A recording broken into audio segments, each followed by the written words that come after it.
Congress party के वरिष्ठ नेता वी हनुमंतराव ने कहा है, तेलंगाना राज्य सरकार ने बीसी की जाति जनगणना करके एक ऐतिहासिक निर्णय लिया है। हनुमंतराव ने कहा, इसके लिए राज्य के मुख्यमंत्री रेवंत रेड्डी, मंत्री पूनम प्रभाकर और कैबिनेट को धन्यवाद दिया है। इस अवसर पे अंबरपेट के एली कैफे चौराहे पे फूले की प्रतिमा पे पुष्पांजलि अर्पित की गई। विधायक सबिता इंद्रा रेड्डी और रागा रेड्डी जिले में मीरपेट नगर निगम में श्री संत सेवालाल महाराज जयंती के अवसर पे भोग बंजारू पूजा कार्यक्रम में शामिल हुई। सबिता इंद्रा रेड्डी ने निर्वाचन क्षेत्र में समर्थन करके और जीतने वाले सभी लोगों को धन्यवाद दिया। विधायक ने कहा है कि वे महेश्वरम निर्वाचन क्षेत्र में एकड़ जमीन पर अपनी स्वयं की निधि से 1 करोड़ रुपए और सरकारी निधि से 1 करोड़ रुपए से मंदिर का निर्माण कर रहे हैं। इस कार्यक्रम में बंजारा सामुदायिक के नेता, मेयर, डिप्टी मेयर, पार्षद और अन्य लोग शामिल हुए। राज्य वित्त आयोग के अध्यक्ष श्री सिला रजैया ने कहा है, सरकार ग्रामीण विकास से बढ़ावा देने के लिए स्ट्रीट फाइनेंस कमीशन को जिम्मेदारी सौंपकर खुश है। वहीं सीएम रेवंत रेड्डी ने बताया है कि पिछली सरकार ने उस आयोग का निष्कर्ष कर दिया था। महर्षि दयानंद सरस्वती की 200वीं जयंती मनाई गई है और हैदराबाद में भव्य शोभा यात्रा का आयोजन किया गया है। हरियाणा के राज्यपाल बंडारू दत्तात्रेय ने जुलूस की शुरुआत की, जो निजाम कॉलोनी मैदान से रविंद्र भारती तक जारी रहा। तेलुगु राज्यों के विभिन्न क्षेत्रों में सदस्यों ने यात्रा में बड़े पैमाने पर भाग लिया है। आर्य समाज के आयोजकों ने कहा है कि प्रधानमंत्री मोदी के आह्वान पे ये त्योहार विदेशों में बड़े पैमाने पर मनाए जा रहे हैं। वहीं दत्तात्रेय ने सुझाव दिया है कि दयानंद सरस्वती के लक्ष्यों और आकांक्षाओं को लोगों तक पहुंचाया जाना चाहिए। इस यात्रा में बड़ी संख्या में बीजेपी नेता शामिल हुए। मुन्नूरू कापू और विद्यार्थी सती गृह होमो ट्रस्ट के सदस्यों ने मैडम वेंकट राव के खिलाफ कार्रवाई करने की अपील की है और जो मुन्नूरू के कापू विद्यार्थी सती गुमुरू फंड के दुरुपयोग कर रहे हैं, उसे ट्रस्ट अध्यक्ष के रूप में कार्य कर रही मैडम वेंकट राव पे सोमाजीगुड़ा प्रेस क्लब में सदस्यों की सहमति के बिना अलग अलग बैंक खातों के माध्यम से लेन देन करने का आरोप लगाया गया था। ट्रस्ट के सदस्य नेमा शंकर ने कहा है कि मेधा वेंकट राव के पद से हटाकर गरीब बच्चों और छात्रों के लिए छात्रावास चलाना चाहिए। उन्होंने कहा कि हैदराबाद के कांचीगुड़ा में मुन्नूरू कापू स्टूडेंट्स हॉस्टल लंबे समय से गरीब बच्चों और छात्रों के लिए उपयोग रहा है। ट्रस्ट के सदस्यों ने आलोचना की है कि मैडम वेंकट राव पिछले साल से अपने पसंदीदा लोगों को सदस्य बनाकर कई जोड़ तोड़ कर रही है। हैदराबाद में कई जगहों पे आईटी सर्वे चल रही है। इस सिलसिले में बीजेपी तेलंगाना नेता अंडेला श्रीरामोलू के आवास पर आईटी की तलाशी ली गई। पिछले विधानसभा चुनाव में श्रीरामोलू ने पार्टी की ओर से महेश्वरम से चुनाव लड़ा था। वह बीआरएस उम्मीदवारों और पूर्व मंत्री सबिता इंद्रा रेड्डी से 26,000 वोटों के अंतर से हार गए हैं। श्रीरामोलू के निजी सहायक के आवास के साथ साथ श्रीरामोलू के बिजनेस पार्टनर प्रतिमा रेड्डी के घर पे भी आईटी छापेमारी की जा रही है। आईटी अधिकारी पुलिस कर्मियों की मदद से उनके घर पहुंचे और सुबह से तलाशी कर रहे हैं।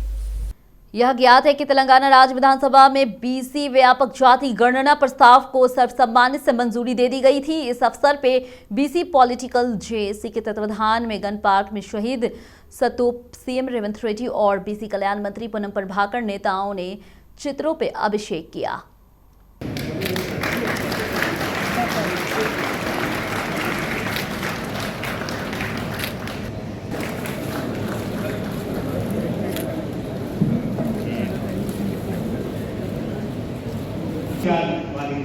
स्काई फाउंडेशन सड़कों पे रहने वाले अनाथ बच्चों की मदद करता है। फाउंडेशन उनकी जरूरतों को पूरा करता है।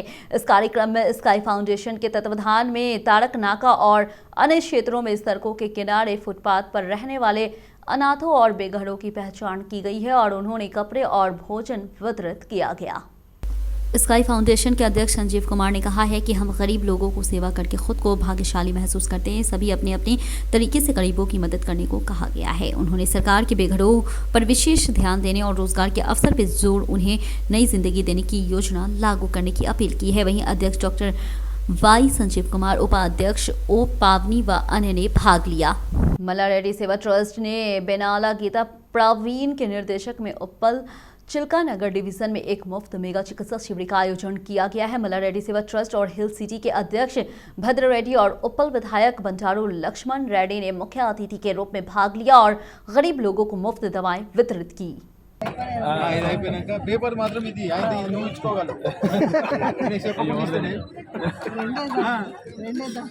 మళ్ళీ రెండు ఎందుకు? నిన్న కూడా అలాగే చేసినా వాళ్ళకి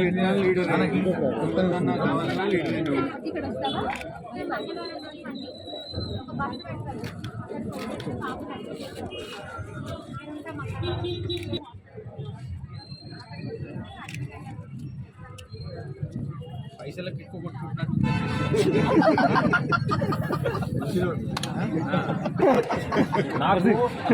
मैंने अपना घर बंदला गणेश को किराए पे दिया था। जब मैं अपने घर देखने गया तो उन्होंने अतिक्रमण का मामला दर्ज कर दिया है। हीरा ग्रुप ऑफ कंपनीज के एमडी नौ हीरा शेख ने बंजारा हिल्स में अपने कार्यालय में आयोजित एक बैठक में कहा है कि उन्होंने आरोप लगाया कि बंदला गणेश ने उनका 75 करोड़ का घर हड़पने की साजिश रची।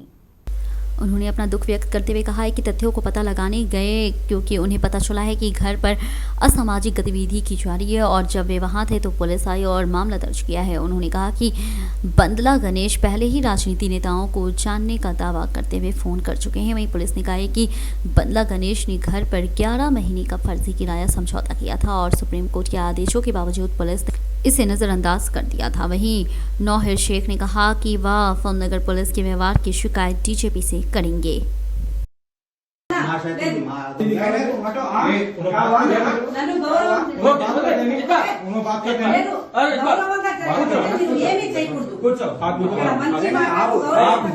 पैसा रुपया से बात कर रहे हैं क्या? इधर उधर के छीने ऐसा मत है क्या? बस बदमाशी में नहीं करोगे तू बदमाशी नहीं करना। आप आए कहीं के लिए इधर बात करने के लिए। दक्षिण मध्य रेलवे ने मेदाराम जतरा जाने वाले श्रद्धालुओं को खुशखबरी दी है। जी हां, दक्षिण मध्य रेलवे ने समक्का और सरलम्मा महाजतरा जाने वाले भक्तों के लिए विशेष ट्रेनों की व्यवस्था की है, जो इस महीने की 21 तारीख से मुलुगु जिले के मेदाराम में 4 दिनों के लिए आयोजित की जाएगी। ये ट्रेन राज्य के विभिन्न हिस्सों में वारंगल तक चलाई जाएगी। दक्षिण मध्य रेलवे के महाप्रबंधक अरुण कुमार जैन ने कहा है कि जनसीमा के नाम से 30 ट्रेन चल रही है। ये ट्रेन पूरी तरह से अनारक्षित कोचों के साथ चलेगी। पहले सिर्फ 2 जगहों से स्पेशल ट्रेन चलती थी, जिससे श्रद्धालुओं को परेशानी होती थी। वहीं इसके बारे में ट्रेन सिकंदराबाद, आदिलाबाद, खम्मम जिला, निजामाबाद, सिरपुर, कागजनगर और अन्य स्थानों पर चलाई जा रही है। अरुण कुमार जैन ने कहा है कि सभी प्रमुख स्टेशनों पर ट्रेन को रोकने के उपाय किए जा रहे हैं। यह ज्ञात है कि तेलंगाना राज्य विधानसभा में बीसी व्यापक जाति गणना प्रस्ताव को सर्वसम्मति से मंजूरी दे दी गई थी। इस अवसर पे बीसीसी पॉलिटिक्स रिपीट एंकर 9। यह ज्ञात है कि तेलंगाना राज्य में विधानसभा में बीसी व्यापक जाति गणना प्रस्ताव को सर्वसम्मति से मंजूरी दे दी गई थी। इस अवसर पे बीसी पॉलिटिक्स जेसी के तत्वाधान में गन पार्क शहीद सपोत पर सीएम रेवंत रेड्डी और बीसी कल्याण मंत्री पूनम प्रभाकर नेताओं ने चित्रों पे अभिषेक किया।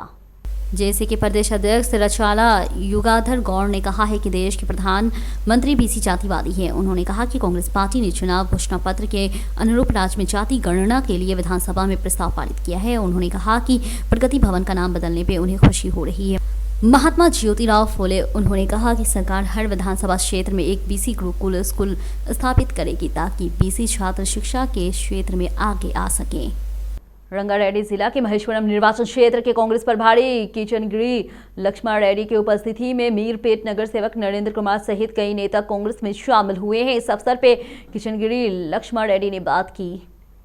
लक्ष्मण रेड्डी ने कहा है कि संसदीय चुनाव के बाद बीआरएस पार्टी गायब हो जाएगी। किए गए वादों को सीएम रेवंत रेड्डी नेतृत्व लागू किया जाएगा। उन्होंने भाजपा और बीआरएस कार्यकर्ताओं से कांग्रेस में शामिल होने और अपने क्षेत्रों में विकास में शामिल होने को कहा है। इस कार्यक्रम में बंदाकपेटा और कॉरपोरेशन के नेता चिंगोड़ीधा नरसिम्हा रेड्डी और वांगेती प्रभाकर रेड्डी के साथ मीरपेट और बंगलापेट कॉरपोरेशन के नेताओं ने भाग लिया। एआईएसएफ मिर्चल जिला समिति अधीक्षक फाउंडेशन ने एडीआरएम ब्लड बैंक के सहयोग से छत्रपति शिवाजी जयंती के अवसर पर उप्पल डिपो एआईएसएफ कार्यालय में एक रक्तदान शिविर का आयोजन किया गया है। कार्यक्रम में 50 छात्र छात्राओं व युवाओं ने रक्तदान किया। उन्होंने कहा धार्मिक सद्भाव के प्रतीक छत्रपति शिवाजी महाराज सभी वर्ग के लोगों के उत्थान के लिए एक महान योद्धा थे और देश के युवा उन्हें एक उदाहरण के रूप में लेते हुए कई कार्यक्रम आयोजित कर रहे हैं। वहीं रक्तदान शिविर की स्थापना में खतरे में पड़े लोगों का रक्तदान करके किसी की जान बचाई जा सकती है। उन्होंने कहा और भी कई सेवाएं कार्यक्रम आयोजित किए जाने चाहिए। अयोध्या पटनचेरू निर्वाचन क्षेत्र में 220 भक्तों का एक समूह का भगवान राम का दर्शन के लिए अयोध्या के लिए रवाना हुआ है। वहीं केंद्र सरकार ने हिंदुओं को 500 साल पुराने सपने को पूरा करने और हर भारतीयों को बालाराम के दर्शन कराने के लिए विशेष ट्रेनों की व्यवस्था की है। टीम का नेतृत्व कर रहे श्रीनिवास गुप्ता ने बताया कि 220 लोगों की टीम पटनचेरू से अयोध्या जा रही है। श्रीनिवास गुप्ता ने कहा है कि सभी को हिंदू धर्म के सर्वोच्चता को पहचानना चाहिए और हिंदू धर्म की रक्षा में मदद करनी चाहिए। गांव के सभी लोगों के सुख और शांति के लिए राजश्याम लाल यज्ञ और इंद्रसम गांव के उप सरपंच बंडी शंकर ने बताया है कि यह आयोजन किया गया था कि मुखिया पुजारी माणिक शर्मा के नेतृत्व में पुरोहितों की टीम ने वैदिक और मंत्रोच्चार के बीच भव्यता के साथ पूजा अर्चना की। पूजा सूर्योदय के समय शुरू हुई और सूर्यास्त के समय समाप्त हुई। इस कार्यक्रम में बड़ी संख्या में ग्रामीण शामिल हुए और अम्बावरी के दर्शन किए हैं। दोपहर में श्रद्धालुओं को भोजन वितरित किया गया। स्थानीय लोगों ने कहा है कि गांव के लोगों की शांति के लिए घर व्यवस्थित करके बहुत खुश हैं। सभी ने बंडी शंकर को बधाई दी। ओयो और नाचोराम प्रेस क्लब के प्रतिनिधियों ने एमबीसी के पूर्व अध्यक्ष थादुड़ी रिपीट एंकर 16 ओयू के नाचोराम प्रेस क्लब के प्रतिनिधियों ने एमबीसी के पूर्व अध्यक्ष थादुड़ी श्रीनिवास के खिलाफ उस्मानिया विश्वविद्यालय में पुलिस स्टेशन में शिकायत दर्ज कराई है। हाल ही में एक लोकप्रिय चैनल ने शिकायत की है कि एक डिबेट में स्टूडेंट्स पे अनुचित टिप्पणियां की गई। प्रेस क्लब के प्रतिनिधियों ने ओयू एसीपी जगन के साथ मिलकर इसकी शिकायत की है। उन्होंने दोबारा ऐसी टिप्पणी करने से बचने के लिए ऐसे लोगों के खिलाफ कार्रवाई करने को कहा है। उन्होंने कहा कि सरकार और जनता के बीच सेतु बनाने वाले मीडिया प्रतिनिधियों को नीचा दिखाना ठीक नहीं है। वहीं थादुड़ी श्रीनिवास ने तुरंत माफी की मांग की।